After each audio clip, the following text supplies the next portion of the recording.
बिस्मिल्लाहिर्रहमानिर्रहीम। अस्सलामुअलैकुम। अब देखना ये है हामिद मीर, आसमा शराजी और मुनीज़ जहांगीर कब बाहर निकलते हैं और असद तूर के घटियापन की मजम्मत करते हैं और शफ़ा यूसुफ़ज़ई के हक़ में नारे लगाते हैं। बात कुछ यूँ है कि असद तूर ने एक ख़ातून सहाफ़ी शफ़ा यूसुफ़ज़ई पर झूठे और घटिया इल्ज़ामात लगाए थे। इसके ख़िलाफ़ शफ़ा यूसुफ़ज़ई ने FIA में दरख्वास्त दी थी, जिस पर FIA ने असद तूर को तलब किया हुआ था। इसके ख़िलाफ़ असद तूर ने इस्लामाबाद हाई कोर्ट से रजू किया।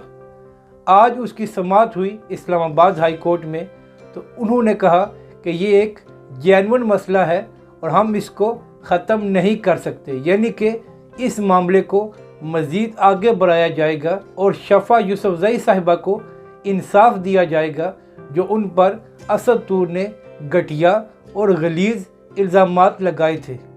अब देखना यह है कि वो जो बड़े बड़े सहाफ़ी मुँह खोल खोल कर ISI के ख़िलाफ़ इल्ज़ामात लगा रहे थे, अब वो कब असद तूर की मजम्मत करते हैं और शफ़ा यूसुफ़ज़ई के साथ खड़े होते हैं।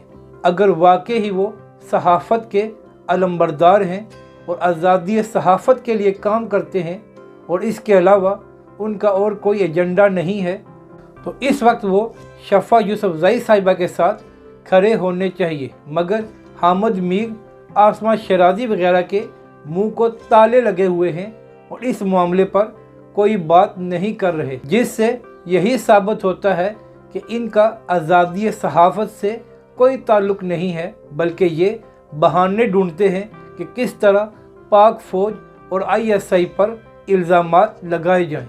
अगर आपको हमारी ये वीडियो अच्छी लगे तो इसे लाइक और शेयर ज़रूर करें।